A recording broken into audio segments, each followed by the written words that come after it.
Hello friends, welcome to DS classes. और आज हम स्टार्ट करने वाले हैं सीसीएसयू यूनिवर्सिटी से रिलेटेड क्वालिफाइंग कोर्स का जो एग्ज़ाम होता है, जिसका कोड है 002, जो बीए, बीकॉम और बीएससी सेकेंड ईयर के लिए स्पोर्ट्स एग्ज़ाम है, जिसमें हमारे पास है कोशिका संरचना एवं प्रकार्य, यानी सेल स्ट्रक्चर एंड फंक्शंस।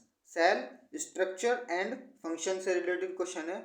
तो इसमें से जितना भी हमारा पेपर बनता है वो मैंने सब कवर किए हैं, हर एक क्वेश्चन कवर किए हैं। आपका ये जो एग्ज़ाम है 50 नंबर का क्वालिफाइंग कोर्स है, जो क्वालिफाइंग नेचर का है, जिसका कोड है 002, जिसमें हमारे पास है कि पहला क्वेश्चन जिसके हमारे पास है,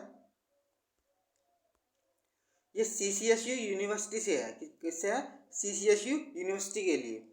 कि पहला क्वेश्चन है, जीवित वस्तु की सबसे छोटी इकाई है, जीवित वस्तु की सबसे छोटी इकाई है कोशिका, परमाणु, अणु या फिर इनमें से कोई नहीं।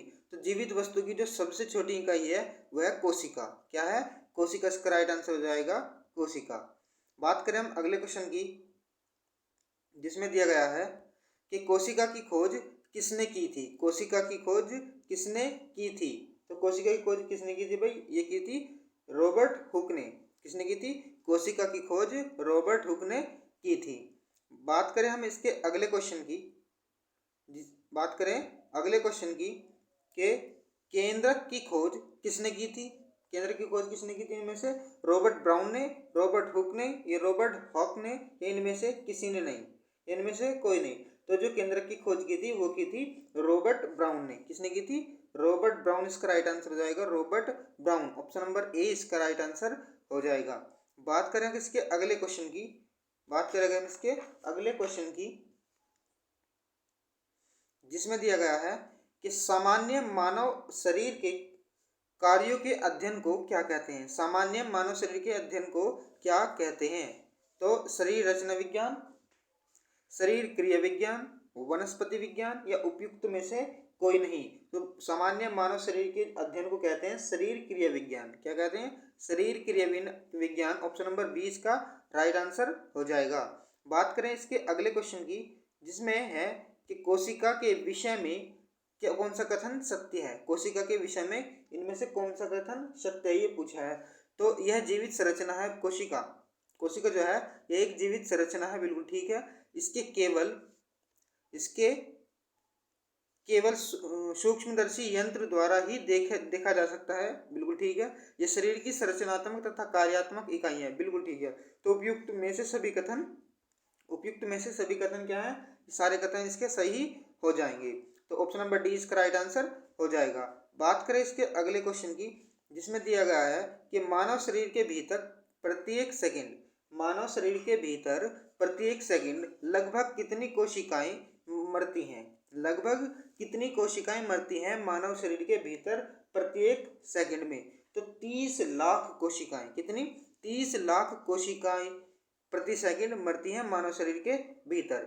बात करें इसके अगले क्वेश्चन की, जिसमें दिया गया कि कोशिकाएं कितने प्रकार की होती हैं। कोशिकाएं कितने प्रकार की होती हैं भाई? तो कोशिकाएं होती हैं 2 प्रकार की। कितने प्रकार की होती हैं कोशिकाएं? कोशिकाएं होती हैं 2 प्रकार की। तो ऑप्शन नंबर सी इसका राइट आंसर हो जाएगा। बात करें इसके अगले क्वेश्चन की कि कौन सा कोशिका का मूल घटक है। कौन सा कोशिका का मूल घटक है भाई? इसमें से कौन सा कोशिका का मूल घटक है? तो जीव द्रव्य ये भी है, कोशिका कला ये भी सही है, लाइसोसोम्स ये भी सही है। तो उपयुक्त सभी, यानी इसका आंसर जो हो जाएगा ये जीव द्रव्य, कोशिका कला और लाइसोसोम्स तीनों ही सही हो जाएंगे, यानी उपयुक्त सभी ऑप्शन ये जो हैं ये सारे के सारे सही हैं। तो ऑप्शन नंबर डी इसका हमारा राइट आंसर हो जाएगा। बात करें इसके अगले क्वेश्चन की, जिसमें दिया गया है कि कोशिका में क्या पाया जाता है। कोशिका में पाया जाता है कला, कोशिका द्रव्य, केंद्रक या उपयुक्त सभी। तो आंसर हो जाएगा इसका उपयुक्त सभी, क्योंकि कोशिका में कला भी होता है, कोशिका द्रव्य भी होता है और एक केंद्रक भी होता है। बात करें इसके अगले क्वेश्चन की, जिसमें दिया गया है कि मानव शरीर में कोशिका सबसे छोटी इकाई है, यह कथन कैसा है। मानव शरीर में कोशिका सबसे छोटी इकाई है, ये कथन सत्य है या गलत है? सत्य है या असत्य है? तो ये बिल्कुल बात सही है, तो ऑप्शन नंबर ए इसका राइट आंसर हो जाएगा। ये कथन एकदम सत्य है। बात करें इसके अगले क्वेश्चन की, जिसमें दिया गया है कि जीव द्रव्य के कितने भाग होते हैं।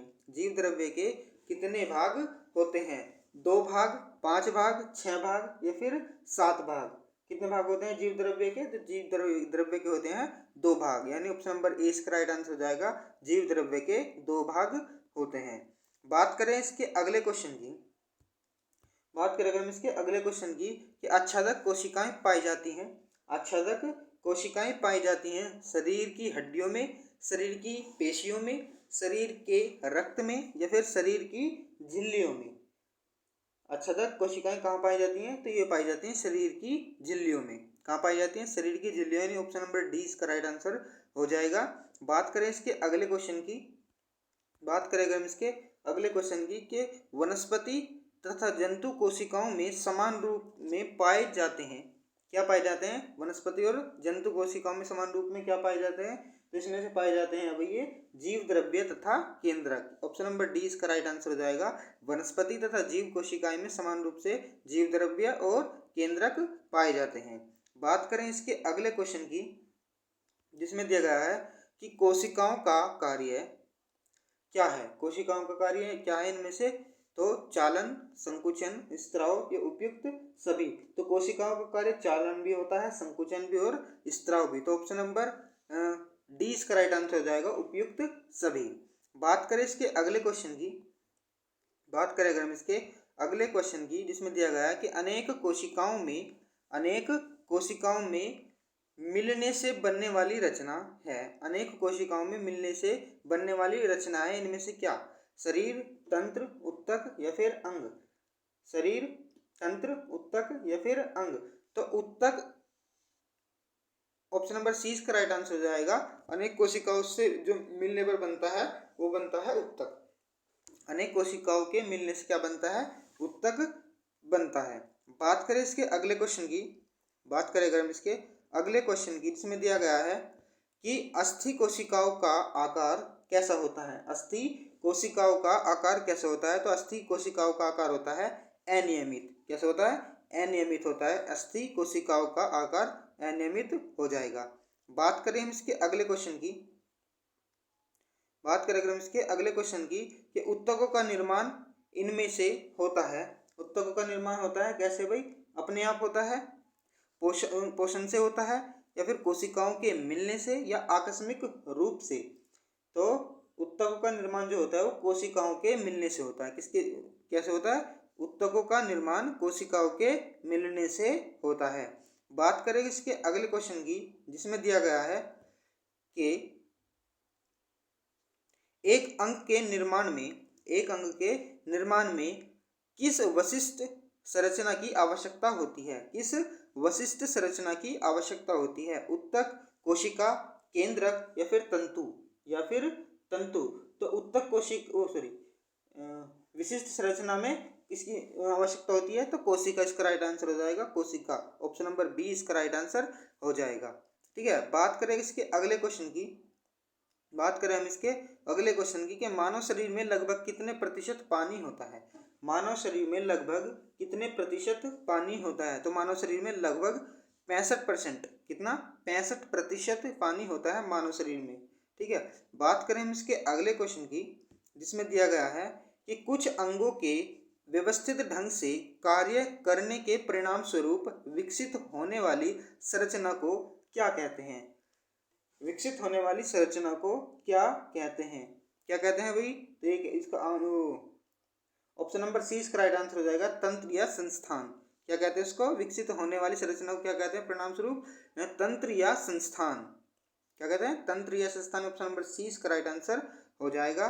बात करें हम इसके अगले क्वेश्चन की कि उत्तकों परस्पर संबंध होने से बनने वाली संरचना को क्या कहते हैं? उत्तकों परस्पर संबंध होने वाली संरचना को क्या कहते हैं? तो इनको कहते हैं भैया अंग। क्या कहते हैं? अंग। इसका ऑप्शन नंबर डी इसका राइट आंसर हो जाएगा कि उत्तकों के परस्पर संबंध होने से बनने वाली संरचना को कहते हैं अंग। ऑप्शन नंबर डी इसका राइट आंसर हो जाएगा।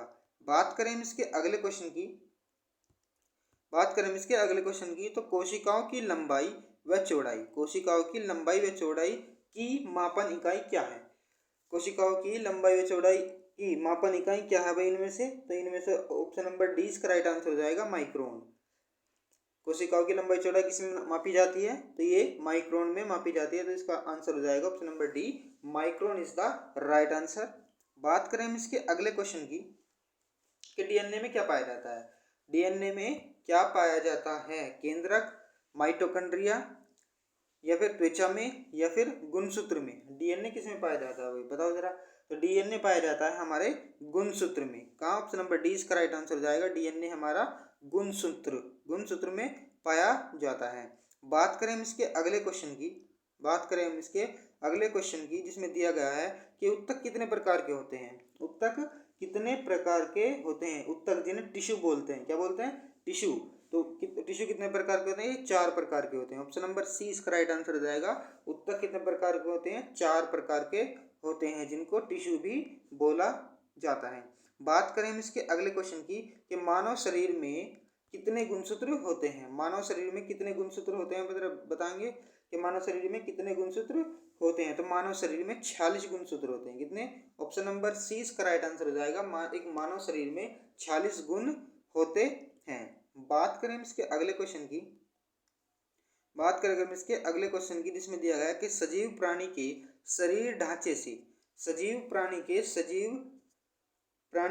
शरीर ढांचे से संबंधित विज्ञान एनाटॉमी कहलाता है। यह कथन क्या है? देखो समझो बात को कि सजीव प्राणी के शरीर ढांचे से संबंधित जो विज्ञान है वो एनाटॉमी कहलाता है। यह कथन सही है या फिर गलत है, ये हमें पता करना है। तो यह कथन एकदम बिल्कुल सही है, यानी ऑप्शन नंबर ए इसका राइट आंसर हो जाएगा। यह कथन सत्य है। बात करें हम इसके अगले क्वेश्चन की, जिसमें दिया गया है कि रासायनिक तत्वों के परमाणुओं के मेल से निर्मित छोटे छोटे ढांचों को कहते हैं।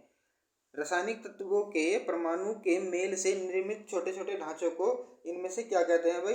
अणु, कोशिका, लाइसोसोम्स, या फिर इनमें से कोई नहीं। तो रासायनिक तत्वों के परमाणु इसके जो मेल से निर्मित छोटे छोटे ढांचे जो बनते हैं उनको बोलते हैं अणु, यानी ऑप्शन नंबर ए इसका राइट आंसर हो जाएगा। अणु इसका राइट आंसर हो जाएगा। बात करें हम इसके अगले क्वेश्चन की, जिसमें दिया गया है कि कोशिका का ऊर्जा घर किसे कहा जाता है?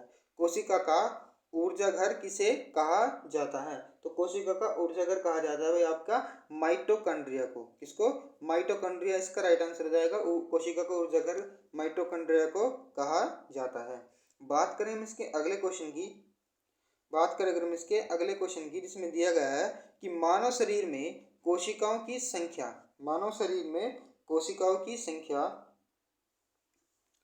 कितनी होती है? मानव शरीर में कोशिकाओं की संख्या कितनी होती है भाई बताएंगे जरा। मानव शरीर में कोशिकाओं की संख्या होती है 10 टू द पावर 14 इसका राइट आंसर हो जाएगा। 10 टू द पावर 14 इसका राइट आंसर हो जाएगा।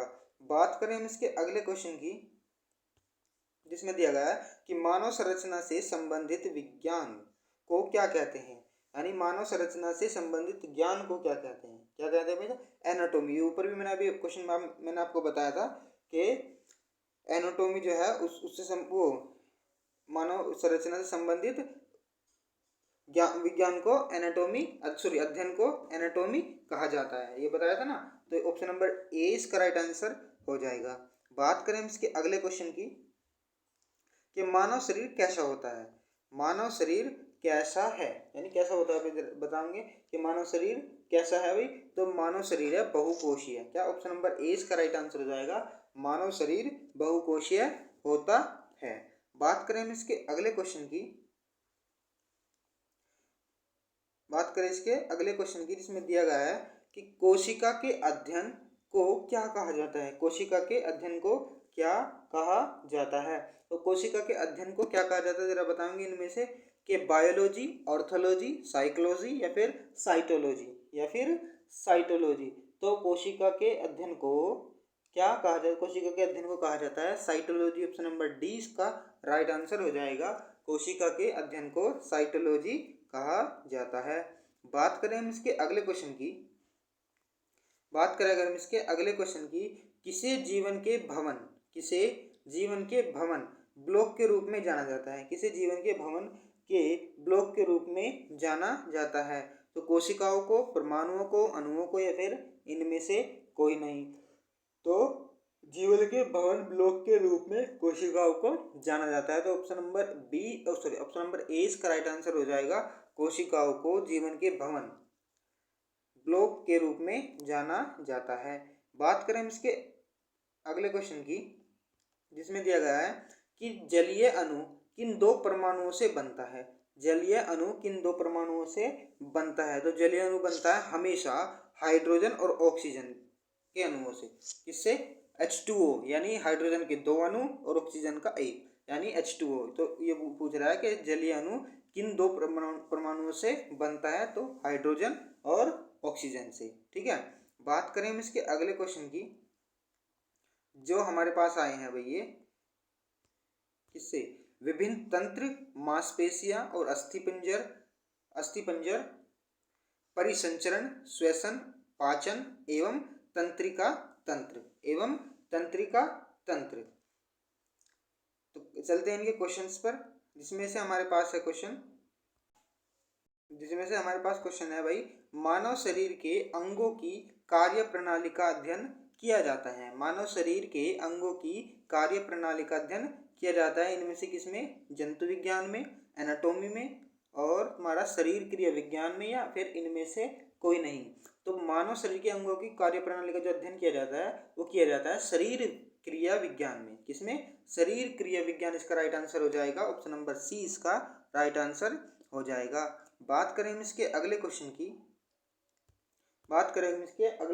जिसमें दिया गया है कि मानव शरीर में कितनी मांसपेशियां होती हैं? मानव शरीर में कितनी मांसपेशियां होती हैं? 500, 639 या फिर 800? तो मानव शरीर में टोटल 639 मांसपेशियां होती हैं। कौन सी? 639 मांसपेशियां होती हैं। बात करें हम इसके अगले क्वेश्चन की, जिसमें दिया गया है कि मानव शरीर के कुल वजन का कितना प्रतिशत भाग मांसपेशियों का होता है? मानव शरीर के कुल वजन का कितना प्रतिशत भाग मांसपेशियां का होता है? 50%, 60%, 70% या फिर 85%? तो मानव शरीर में कुल वजन का 50% हिस्सा जो है वो मांसपेशियों का होता है। किसका? 50% हिस्सा मांसपेशियों का होता है मानव शरीर में। बात करें इसके अगले क्वेश्चन की, जिसमें दिया गया है कि मांसपेशी तंत्र में कितने प्रकार की मांसपेशियां होती हैं? मांसपेशी तंत्र में कितने प्रकार की मांसपेशियां होती हैं? 2 प्रकार, 3 प्रकार, या फिर 4 प्रकार की, या फिर इनमें से कोई नहीं। बात करें मांसपेशियों के तंत्र के बारे में, तो ये कुल मिलाकर होती हैं 3 प्रकार की। कितने प्रकार की होती हैं? 3 प्रकार की, यानी ऑप्शन नंबर 20 का राइट आंसर हो जाएगा। मांसपेशियां तंत्र जो है वे 3 प्रकार की होती हैं। बात करें हम इसके अगले क्वेश्चन की, अगला क्वेश्चन क्या है भाई कि मानव शरीर में गतिशीलता किनसे संभव होती है? मानव शरीर में गतिशीलता किनसे संभव होती है? मांसपेशियों से, कोशिकाओं से, रक्त नलिकाओं से, या फिर इनमें से कोई नहीं? तो मानव शरीर में जो गतिशीलता संभव होती है वो होती है किससे? मांसपेशियों से, यानी ऑप्शन नंबर ए इसका हमारा राइट आंसर हो जाएगा। मांसपेशियों द्वारा गतिशीलता संभव होती है मानव शरीर में। बात करें हम इसके अगले क्वेश्चन की, जिसमें दिया गया है कि मानव इच्छा पर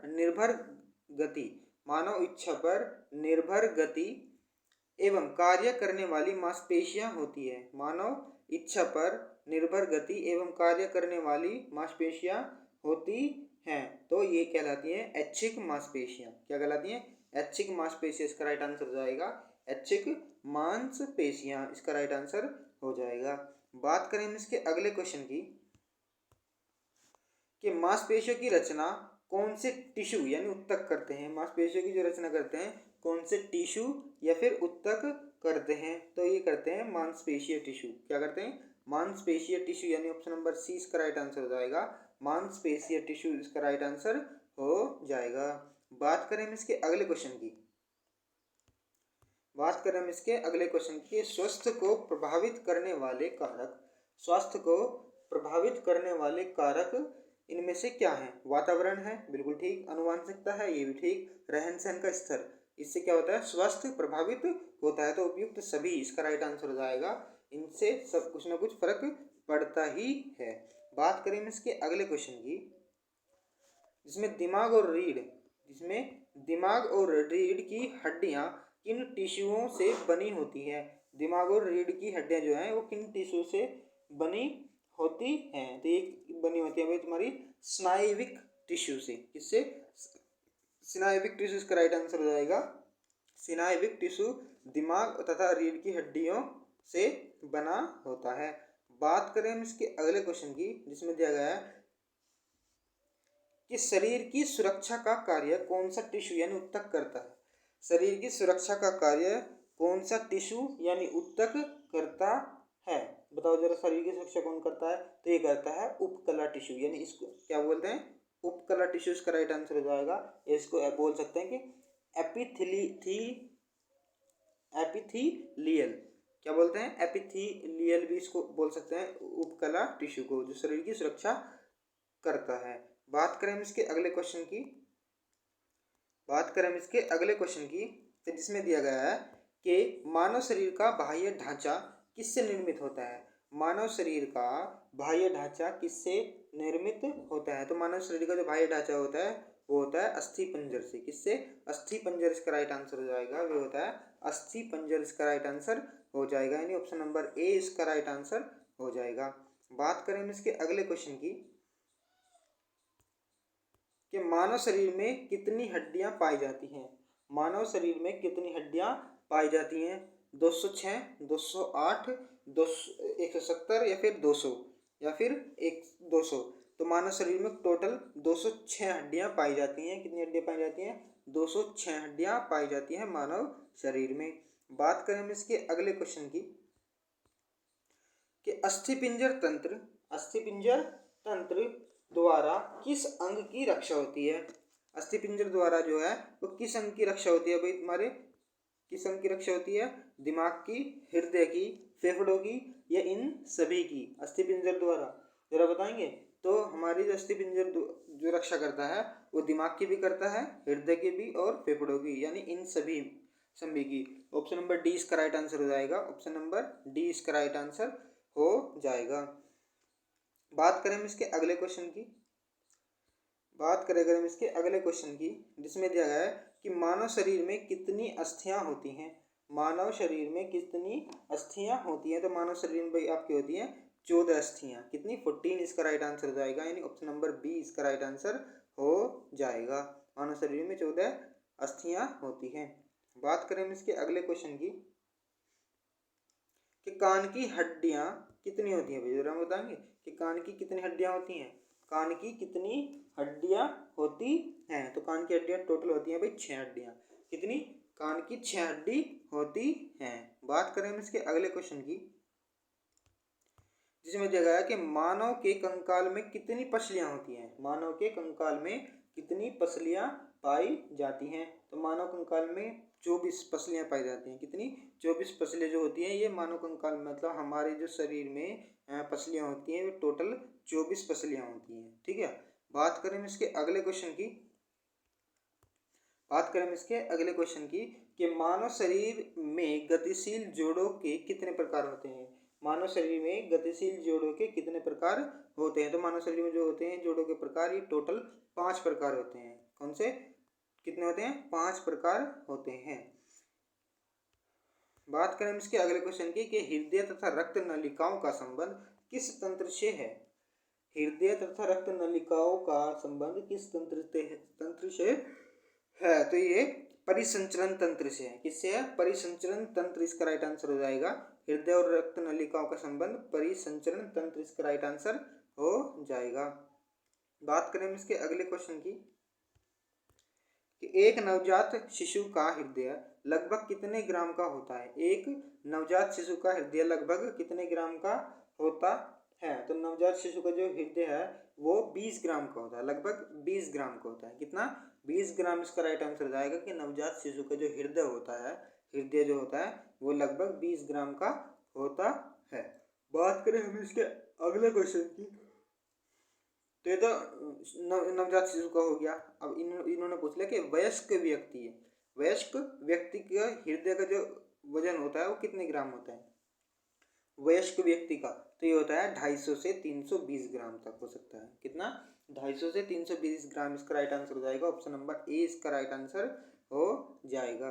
बात करें हम इसके अगले क्वेश्चन की, जिसमें दिया गया है कि हृदय किन मांसपेशियों से बना है? हृदय किन मांसपेशियों से बना है? तो हृदय जो बना है वो कार्डियक मांसपेशी से बना है। किससे? कार्डियक मांसपेशी इसका राइट आंसर हो जाएगा। हृदय जो बना है वो कार्डियक मांसपेशी है, इसका राइट आंसर हो जाएगा। ठीक है। बात करें हम इसके अगले क्वेश्चन की, जिसमें दिया है कि निम्नलिखित में से कौन सा कार्य हृदय का है? इनमें से कौन सा कार्य जो है वो हृदय करता है? फेफड़े को रक्त भेजता है, पूरे शरीर को रक्त भेजता है, या फिर रक्त दबाव को नियमित रखना, या उपयुक्त सभी। तो तीनों ही कंडीशन इसकी बिल्कुल सही है, तीनों ही काम करता है। कौन? हृदय जो है। तो उपयुक्त सभी, ऑप्शन नंबर डी इसका राइट आंसर हो जाएगा भाई। ऑप्शन नंबर डी इसका राइट आंसर हो जाएगा। बात करें हम इसके अगले क्वेश्चन की, कि जीवित रहने हेतु वातावरण से ऑक्सीजन लेने तथा कार्बन डाइऑक्साइड छोड़ने का कार्य कौन सा तंत्र करता है? वो ऑक्सीजन लेने और कार्बन डाइऑक्साइड छोड़ने का कौन सा तंत्र करता है? तो ये बात सभी जानते हैं कि श्वसन तंत्र। क्या करता है? श्वसन तंत्र इसका राइट आंसर हो जाएगा, कि श्वसन तंत्र जो है ऑक्सीजन लेता है और कार्बन डाइऑक्साइड छोड़ता है, इसी कारण हम जीवित रह पाते हैं। ठीक है। बात करें हम इसके अगले क्वेश्चन की, कि निम्नलिखित में से कौन सा श्वसन तंत्र का अंग नहीं है? निम्नलिखित में से कौन सा श्वसन तंत्र का अंग नहीं है? नाक भी है, बिल्कुल ठीक बात है इसकी। गला भी है, बिल्कुल ठीक है। फेफड़ा भी है, बिल्कुल ठीक है। तो ये सभी अंग है, इनमें से कोई सा भी अंग ऐसा नहीं है जो श्वसन तंत्र का अंग नहीं हो। ठीक है। ये तीनों के तीनों अंग श्वसन तंत्र के अंग हैं। ठीक है। बात करें हम इसके अगले क्वेश्चन की, कि 10,000 फुट की ऊंचाई पर रहने वाले लोगों के फेफड़े किस आकार के होते हैं? 10,000 फीट की ऊंचाई पर रहने वाले लोगों के फेफड़े किस आकार के होते हैं? तो ये बड़े आकार के होते हैं। कौन से आकार के? बड़े आकार का इसका राइट आंसर हो जाएगा। कैसे होते हैं? बड़े आकार के होते हैं। 10,000 फुट ऊंचाई पे जो लोग रहते हैं उनके फेफड़े। बात करें हम इसकी अगले क्वेश्चन की, जिसमें दिया गया है कि श्वसन के प्रमुख भेद कौन से हैं? श्वसन के प्रमुख भेद कौन से भाई? आंतरिक श्वसन, बाह्य श्वसन, या फिर ए और बी यानी दोनों हो सकते हैं। आंतरिक श्वसन, बाह्य श्वसन, या फिर दोनों। जरा बताएंगे आप? तो ये हो सकते हैं दोनों, यानी आंतरिक श्वसन भी हो सकते हैं और बाह्य श्वसन भी हो सकते हैं, यानी ए और बी दोनों इसका सही है। ऑप्शन नंबर सी इसका राइट आंसर हो जाएगा। बात करें हम इसके अगले क्वेश्चन की, जिसमें दिया गया है, जिसमें क्या दिया गया है भाई, कि रक्त और कोशिकाओं के मध्य गैसों की अदला बदली से संबंधित श्वसन कौन सा है? गैसों की अदला बदली यानी रक्त और कोशिकाओं के मध्य गैसों की अदला बदली से संबंध श्वसन कौन सा है? जरा बताएंगे। तो ये है आंतरिक श्वसन। क्या हो जाएगा? आंतरिक श्वसन इसका राइट आंसर हो जाएगा। आंतरिक श्वसन इसका राइट आंसर हो जाएगा। बात करें इसके अगले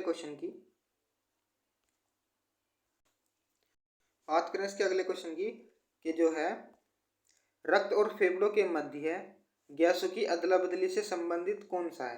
अब क्या पूछ लिया इसने? रक्त और फेफड़ों के मध्य। पहला क्वेश्चन क्या पूछा था? रक्त और कोशिकाओं के मध्य। तो रक्त और फेफड़ों के मध्य गैसों की अदला बदली से संबंधित श्वसन क्या है? तो सिंपल सी बात है, बाह्य। क्या हो जाएगा? बाह्य श्वसन। ठीक है। इसका राइट आंसर हो जाएगा ऑप्शन नंबर बी इसका राइट आंसर हो जाएगा। बात करें हम इसके अगले क्वेश्चन की, कि अंदर सांस लेने को क्या कहते हैं? अंदर सांस लेने को क्या कहते हैं? तो सभी इस क्वेश्चन का आंसर जानते हैं, सांस कहते हैं। कितना कहता है? श्वास इसका राइट आंसर हो जाएगा। ऑप्शन नंबर बी इसका राइट आंसर हो जाएगा। बात करें हम इसके अगले क्वेश्चन की, जिसमें दिया गया है कि गंध की पहचान कौन सा अंग करता है? ऐसा कोई भी बच्चा नहीं होगा जिसका ये क्वेश्चन सही नहीं होगा। ठीक है, तो गंध की पहचान कौन सा अंग करता है भाई? तो गंध की पहचान करता है नाक। कौन सा शरीर में जो अंग है एक, ये नाक, ये गंध की यानी खुशबू, गंध बोल दो या खुशबू बोल दो, यानी सूंघने की शक्ति इसी के पास है, नाक के पास। तो गंध की जो पहचान करता है वो इनमें से नाक करता है। ठीक है, बात करें हम इसके अगले क्वेश्चन की कि फोरिंग्स या गला, फोरिंग्स या गला किससे बना हुआ होता है? फोरिंग्स या गला किससे बना होता है भाई? तुम्हारा बताएंगे जरा, किससे बना होता है? मांसपेशियों से, हड्डियों से, नलिकाओं से, या इनमें से कोई नहीं, या फिर इनमें से कोई नहीं। तो गला जो बना होता है वो मांसपेशियों से मिलकर बना होता है। किससे? मांसपेशियों से बनकर बना होता है। इसका राइट आंसर हो जाएगा ऑप्शन नंबर ए, इसका राइट आंसर हो जाएगा। बात करें हम इसके अगले क्वेश्चन की, जिसमें दिया गया है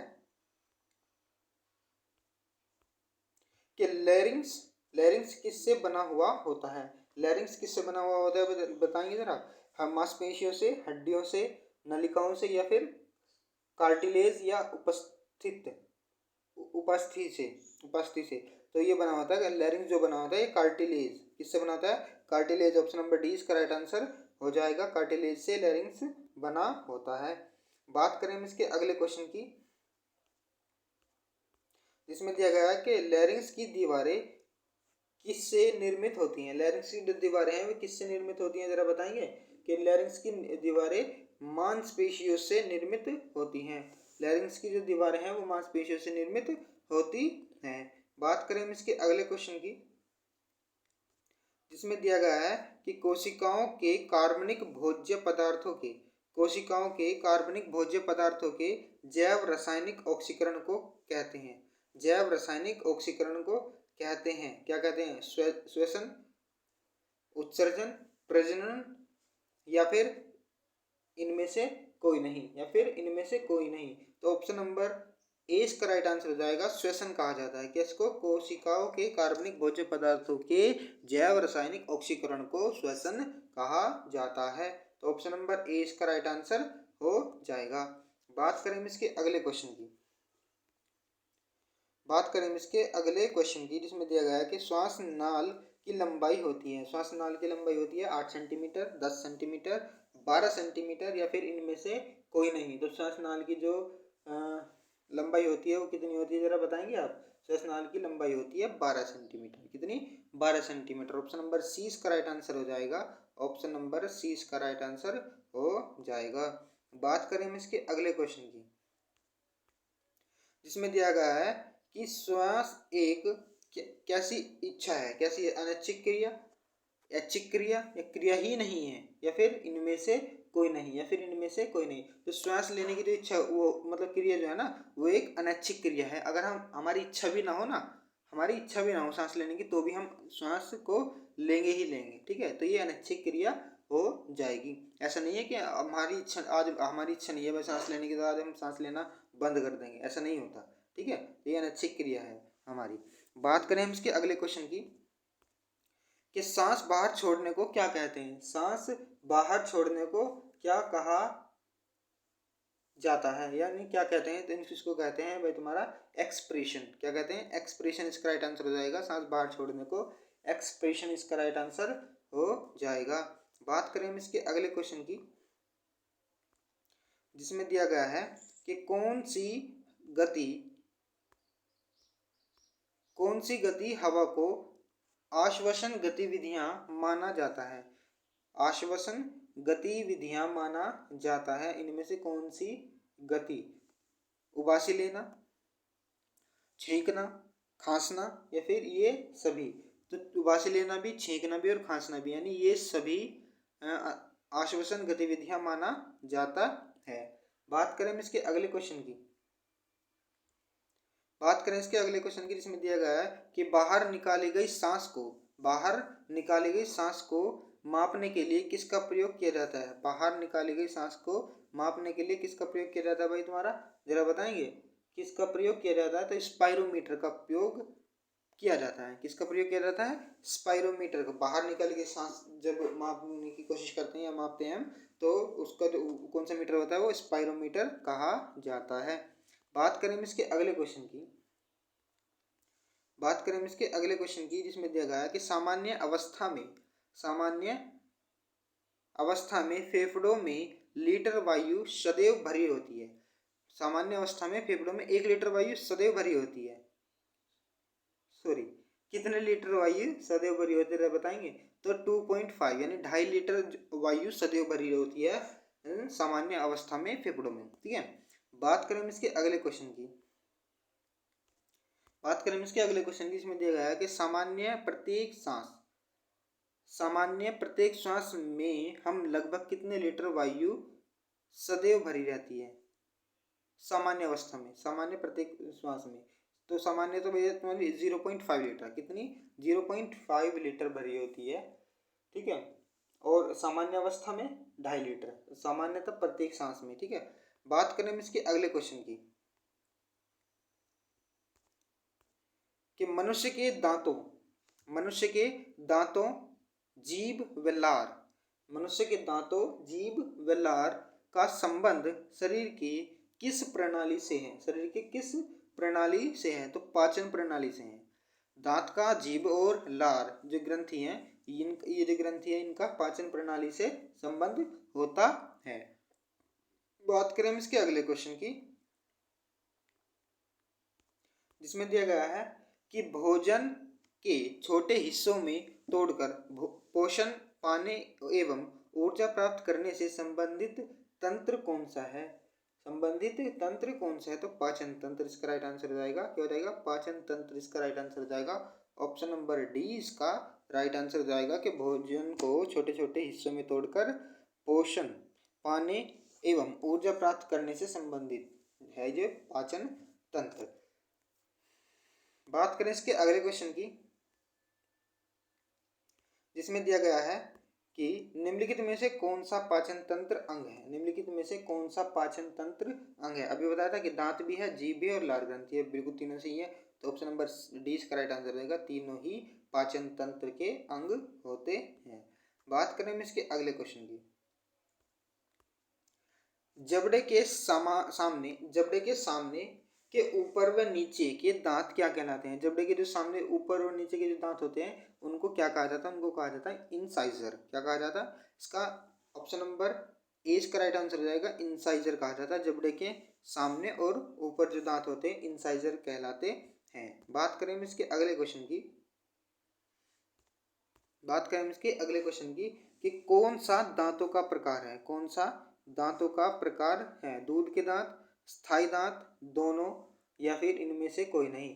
तो इस दूध के दांत भी होते हैं और स्थायी दांत भी होते हैं। ऑप्शन नंबर सी इसका राइट आंसर हो जाएगा। दोनों ही होते हैं। ठीक है। दोनों ही दांतों के प्रकार हैं भी ये। दूध के दांत भी होते हैं और स्थायी दांत भी होते हैं। बात करें हम इसके अगले क्वेश्चन की कि दूध के दांत कितने होते हैं?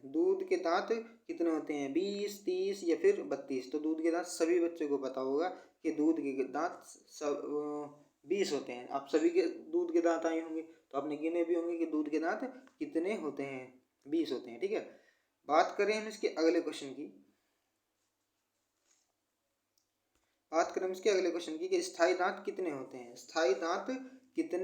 हैं? 20, 30 या फिर 32? तो सभी जानते हैं इस क्वेश्चन का आंसर। अब तो आप स्थायी दांतों की कंडीशन में आ गए हैं तो आप अपने दांत भी गिन कर देख सकते हैं। तो इस क्वेश्चन का आंसर 2 तरीके से दिया जा सकता है, या तो आपको याद हो या फिर अपने दांत आप गिन सकते हैं। ठीक है। तो टोटल मैं बता देता हूँ कि जो स्थायी दांत जो होते हैं वे 32 दांत होते हैं। ठीक है।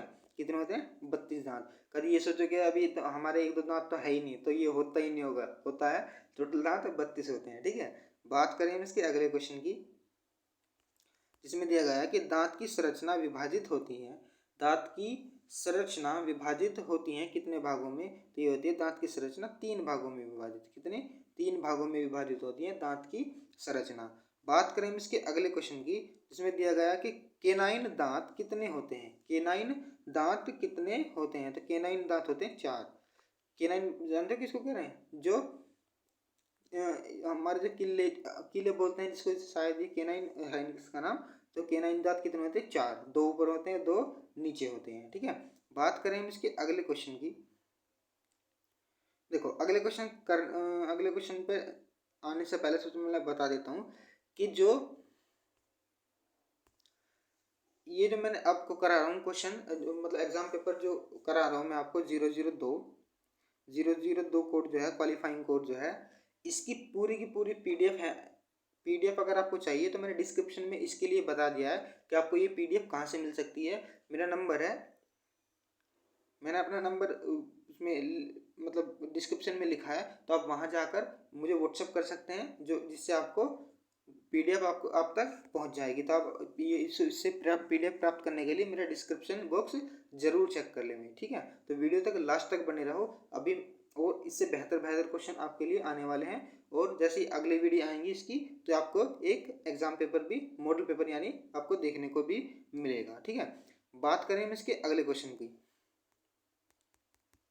इसमें देगा कि प्री मोलर दांत कितने होते हैं। प्री मोलर दांत कितने होते हैं, तो प्री मोलर दांत होते हैं भैया आपके 8 दांत। कितने प्री मोलर दांत होते हैं? 8, ठीक है।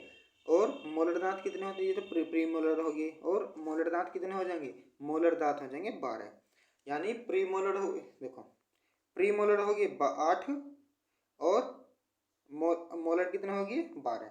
तो ऑप्शन नंबर सी इसका राइट आंसर हो जाएगा, ऑप्शन नंबर सी इसका राइट आंसर हो जाएगा। बात करें हम इसके अगले क्वेश्चन की, जिसमें दिया गया है कि जीभ में कितनी स्वाद कोशिकाएं होती हैं। जीभ में कितनी स्वाद कोशिकाएं होती हैं? तो 100 से अधिक होती हैं। कितनी? जीभ में कम से कम 100 से अधिक कोशिकाएं होती है, स्वाद कोशिकाएं, ठीक है। बात करें इसके अगले क्वेश्चन की, जिसमें दिया गया है कि आमाशय नली कितनी लंबी होती है। आमाशय नली जो होती है वो कितनी लंबी होती है? तो 10 इंच की होती है। कितने इंच की? 10 इंच की होती है आमाशय नली। ऑप्शन नंबर ए इसका राइट आंसर हो जाएगा भाई, ऑप्शन नंबर ए इसका राइट आंसर हो जाएगा। बात करें हम इसके अगले क्वेश्चन की कि निम्नलिखित में से कौन सा छोटी आंत का अंग है। निम्नलिखित में से कौन सा छोटी आंत का अंग है? तो डायोडेनम बिल्कुल ठीक है, जेजुनम भी हैगा और इलियम भी हैगा। तो ये सभी जो है वो छोटी आंत के अंग होते हैं भाई, छोटी आंत के अंग होते हैं, डायोडेनम, जेजुनम या फिर इलियम। बात करें हम इसके अगले क्वेश्चन की, जिसमें दिया गया है कि छोटी आंत की लंबाई कितनी होती है। छोटी आंत की लंबाई कितनी होती है भाई, जरा बताएंगे आप। तो छोटी आंत की लंबाई होती है 6.5 मीटर, यानी 6.5 मीटर होती है छोटी आंत की लंबाई। बात करें हम इसके अगले क्वेश्चन की कि बड़ी आंत की लंबाई कितनी होती है। बड़ी आंत की लंबाई कितनी होती है? तो बड़ी आंत की लंबाई होती है ऑप्शन नंबर डी, यानी 1.5 मीटर की, यानी 1.5 मीटर की, यानी 1.5 मीटर की बड़ी आंत की लंबाई होती है, और छोटी आंत की 6.5, ठीक है। बात करें इसके अगले क्वेश्चन की, जिसमें दिया गया है कि वसा और प्रोटीन को तोड़ने में सहायक, वसा और प्रोटीन को तोड़ने में सहायक रस को पाचन तंत्र या कौन सा भाग निस्त्रावित करता है? कौन सा भाग निस्त्रावित करता है? तो अमाशय करता है। कौन करता है? अमाशय इसका राइट आंसर हो जाएगा, ऑप्शन नंबर डी इसका राइट आंसर हो जाएगा। बात करें इसके अगले क्वेश्चन की,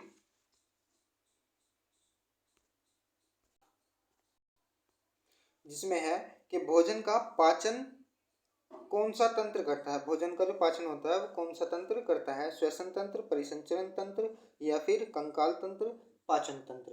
तो भोजन का जो पाचन करता है वो पाचन तंत्र, ऑप्शन नंबर डी इसका राइट आंसर हो जाएगा, ऑप्शन नंबर डी इसका राइट आंसर हो जाएगा, पाचन तंत्र करता है, ठीक है। बात करें हम इसके अगले क्वेश्चन की कि कौन सा रसायन अमाशय द्वारा छोड़ा जाने वाला है। कौन सा रसायन अमाशय द्वारा छोड़ा जाने वाला है? पेप्सिन, रेनिन, हाइड्रोक्लोरिक अम्ल या फिर ये सभी। तो कौन सा रसायन जो होता है वो अमाशय द्वारा छोड़ा जाता है? तो ये सभी छोड़े जाते हैं। क्या? ये सभी, यानी ऑप्शन नंबर डी इसका राइट आंसर हो जाएगा। बात करें हम इसके अगले क्वेश्चन की कि जब तक मल पदार्थ बाहर नहीं जाते तब तक वे कहाँ संग्रहित रहते हैं। शरीर के अंदर वे कहाँ संग्रहित रहते हैं? तो वे रेक्टम में संग्रहित रहते हैं, यानी इकट्ठा हुए रहते हैं। किसमें? रेक्टम में इकट्ठा होके रहते हैं भाई, जो भी मल पदार्थ जो होता है शरीर का, ठीक है। बात करें हम इसके बात करें हम इसके अगले क्वेश्चन की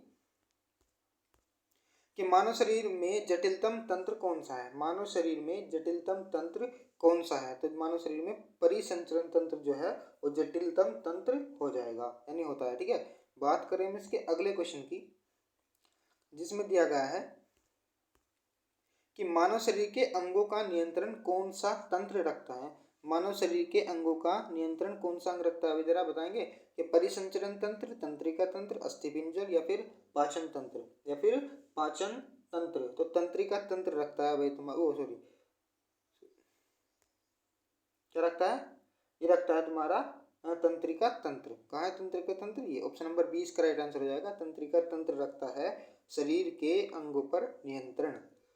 ठीक है, तो आप इन एग्जाम मतलब क्वेश्चंस की अच्छे से तैयारी कर लेना। ठीक है, और एक दो बार ये वीडियो आप देख सकते हैं तो आपका पेपर 50 में से 50 मार्क्स, फुल में से फुल मार्क्स आपको देखने को मिलेंगे। मैं इस बात की आपको विश्वास दिलाता हूँ, अगर आपने ये क्वेश्चन कर लिए तो आपको ये क्वेश्चन एग्जाम में 100% आपको मिलेंगे। ठीक है, ये क्वेश्चन आपको 100% मिलेंगे। तो आपका सभी शायद 18 मई 2023 का एग्ज़ाम है आप सभी का। बीए, बीएससी और बीकॉम सेकेंड ईयर का जो है वो 18 मई का एग्ज़ाम है। ठीक है, चलो तो शुरू करते हैं। मतलब अगला क्वेश्चन जो है हमारा, निम्नलिखित में से कौन सा तंत्रिका तंत्र है। निम्नलिखित में से कौन सा तंत्रिका तंत्र है बताओगे। दिमाग, सुषुम्ना, नाड़ियाँ, ये तीनों ही है, यानी ये सभी हैं। कौन कौन, ये सभी इसका राइट आंसर हो जाएगा। ऑप्शन नंबर डी इसका राइट आंसर हो जाएगा। बात करें हम इसके अगले क्वेश्चन की, जिसमें दिया गया है कि निम्नलिखित में से कौन सा मानव शरीर में पाए जाने वाले जोड़ का प्रकार है। मानव शरीर में पाए जाने वाला एक जोड़ का प्रकार है। अचल जोड़, अल्पचाल वाले जोड़, चल जोड़ या उपयुक्त सभी या फिर उपयुक्त सभी। तो उपयुक्त सभी यानी ये जोड़ के प्रकार हैं तीनों। ठीक है, तो हम लिख देंगे उपयुक्त सभी इसका राइट आंसर हो जाएगा। बात करें हम इसके अगले क्वेश्चन की जिसमें दिया गया है कि स्कंद तथा कूले के जोड़ किस प्रकार की संधि कहलाते हैं। स्कंद और कूले के जो जोड़ होते हैं किस प्रकार के जोड़ कहलाते हैं, इधर बताएंगे। तो ये कहलाते हैं क्या, चल संधि। किस प्रकार के जोड़ कहलाते हैं, चल संधि। इसका राइट आंसर हो जाएगा ऑप्शन नंबर ए इसका राइट आंसर हो जाएगा। बात करें हम इसके अगले क्वेश्चन की कि रीढ़ की हड्डियों के जोड़ किस प्रकार के जोड़ कहलाते हैं। रीढ़ की हड्डियों के जोड़ जो हैं वो किस प्रकार के जोड़ कहलाते हैं, तो वे कहलाते हैं तुम्हारे अल्पचाल वाले जोड़, यानी ऑप्शन नंबर 20 का राइट आंसर हो जाएगा। अल्पचाल वाले जोड़ इसका राइट आंसर हो जाएगा। बात करें हम इसके अगले क्वेश्चन की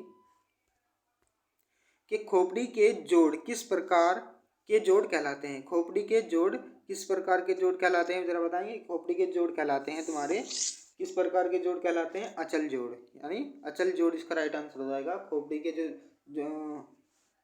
के जो जोड़ हैं वे अचल जोड़ इसका राइट आंसर हो जाएगा। ऑप्शन नंबर ए इसका राइट आंसर हो जाएगा।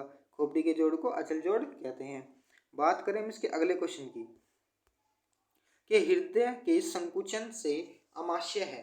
हृदय के संकुचन से अमाशय है क्यों, क्या सिस्टोल, डायस्टोल, विराम, ये सभी। तो हृदय के संकुचन से जो अमाशय है वह सिस्टोल, यानी ऑप्शन नंबर ए इसका राइट आंसर हो जाएगा। सिस्टोल इसका राइट आंसर हो जाएगा। बात करें हम इसके अगले क्वेश्चन की कि हृदय की मांसपेशियों के प्रसार अथवा अनुशिथिलन को क्या कहते हैं। अनुशिथिलन को क्या कहा जाता है, सिस्टोल, डायस्टोल या विराम या फिर ये सभी। तो हृदय की जो मांसपेशियां हैं, मांसपेशियों जो प्रसाद, इनको कहा जाता है डायस्टोल। किसको, डायस्टोल, यानी ऑप्शन नंबर 20 का राइट आंसर हो जाएगा। डायस्टोल इनको कहा जाता है। बात करें अगले क्वेश्चन की कि हृदय कितने कक्षीय होते हैं। हृदय में जो है वो हृदय कितने कक्षीय होता है। हृदय में कितनी कक्षा होती हैं, ये तो हृदय में होती है 4 कक्षा। कितनी होती हैं, 4 कक्षा। इसका राइट आंसर हो जाएगा 4। ठीक है, बात करें हम इसके अगले क्वेश्चन की, साइनोवियल ज्वाइंट क्या है।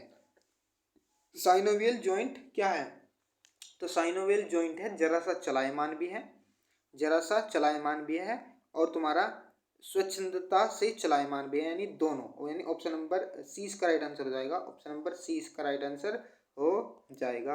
बात करें हम इसके अगले क्वेश्चन की, बात करें इसके अगले क्वेश्चन की, जिसमें दिया गया है कि शरीर की सबसे लंबी मांसपेशी है। शरीर की सबसे लंबी मांसपेशी क्या है भैया, जरा बताएंगे। तो शरीर की सबसे लंबी मांसपेशी है सार्टोरियस। क्या, शरीर की सबसे लंबी मांसपेशियां है आपकी सार्टोरियस। सार्टोरियस इसका राइट आंसर हो जाएगा। बात करें हम इसके अगले क्वेश्चन की कि फेफड़े फेफड़े किस तंत्र का भाग होते हैं। फेफड़े किस तंत्र का भाग होते हैं, तो श्वसन तंत्र का। किसका, श्वसन तंत्र इसका राइट आंसर हो जाएगा। श्वसन तंत्र इसका राइट आंसर हो जाएगा। बात करें हम इसके अगले क्वेश्चन की कि आपका मेटाबॉलिज्म किस तंत्र का भाग है। मेटाबॉलिज्म किस तंत्र का भाग,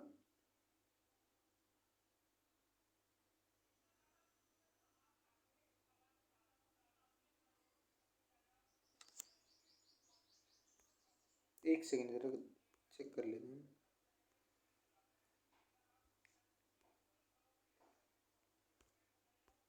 हाँ, तो मेटाबॉलिज्म का संबंध किस तंत्र से है। मेटाबॉलिज्म का संबंध जो है किस तंत्र से, जरा बताएंगे।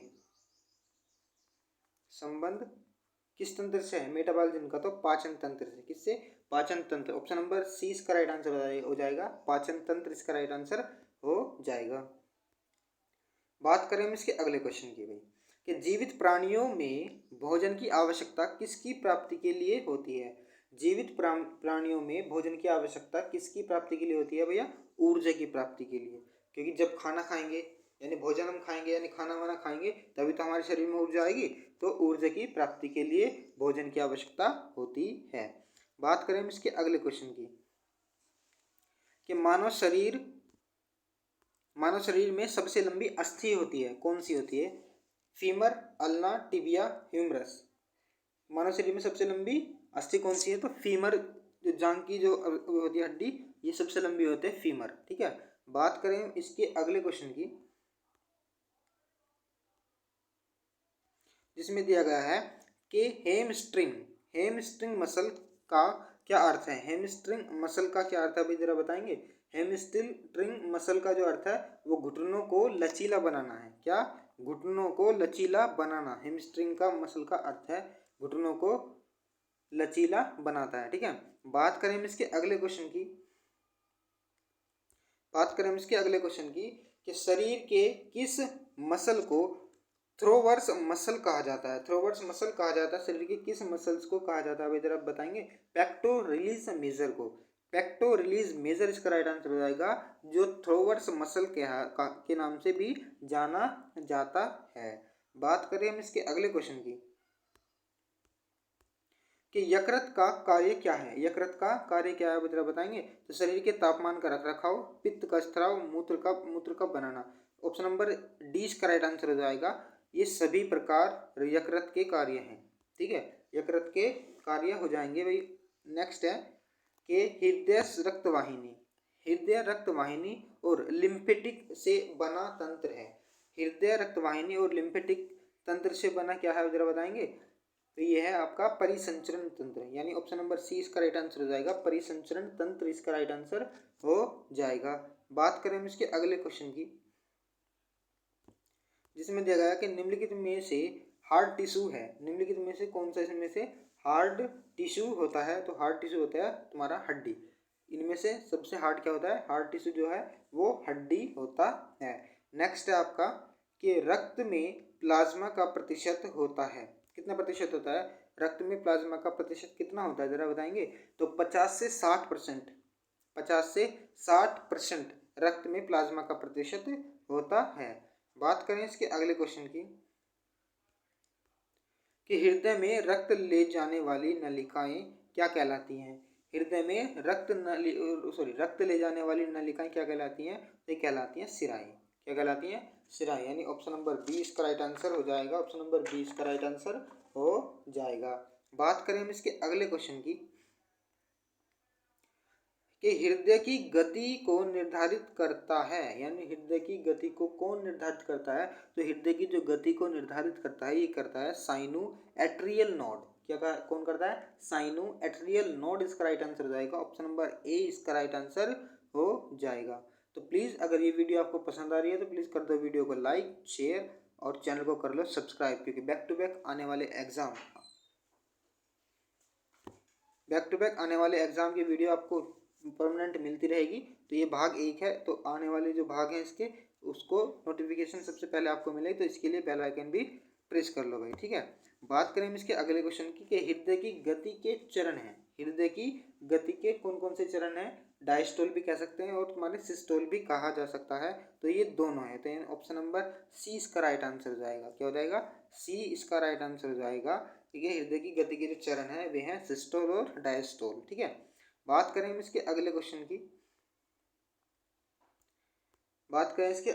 की कि पेशीय थकावट के कारण शोक सहन न कर पाए व लोड हड्डियों पर चला जाए तो किस प्रकार का फ्रैक्चर होता है? जरा बताएंगे किस प्रकार का फ्रैक्चर होता है? तो ये स्ट्रेस फ्रैक्चर होता है। क्या है? कैसा? स्ट्रेस फ्रैक्चर कहा जाएगा इसको, इस वाले फ्रैक्चर को, ठीक है। बात करें हम इसके अगले क्वेश्चन की,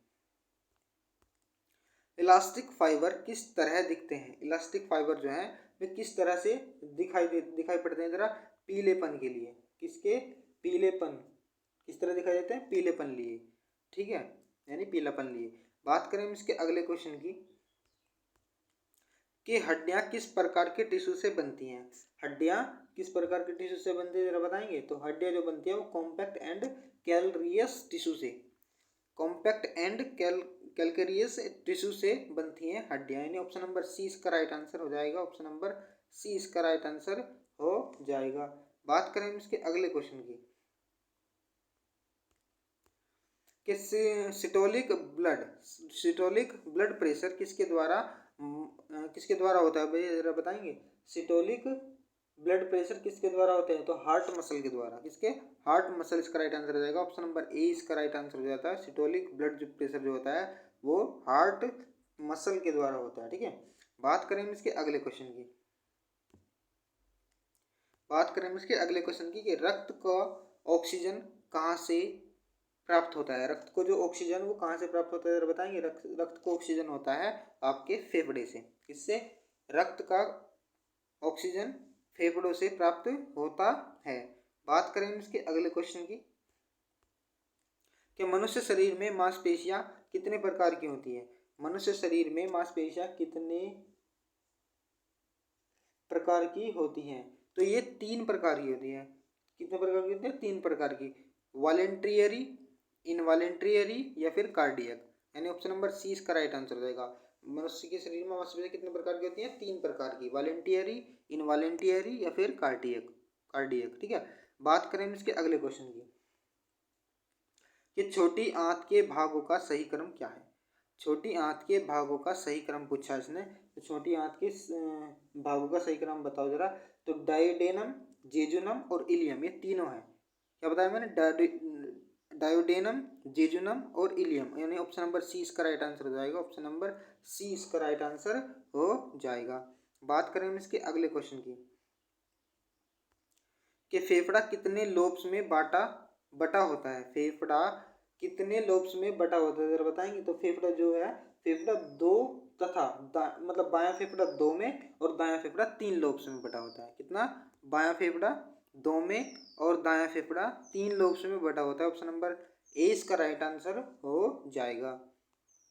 बात करें हम इसके अगले क्वेश्चन की, अगर जिसमें दिया गया था कि निगलना, पाचन, अवशोषण तथा मलमूत्र त्याग किस तंत्र में आते हैं? मलमूत्र त्याग किस तंत्र में आते हैं? तो ये आते हैं भाई तुम आपके पाचन तंत्र में। किसमें? पाचन तंत्र इसका राइट आंसर हो जाएगा। पाचन तंत्र इसका राइट आंसर हो जाएगा। निगलना, पाचन और अवशोषण तथा मलमूत्र को त्यागना, ठीक है। बात करें हम इसके, ओहो बस इतना ही था।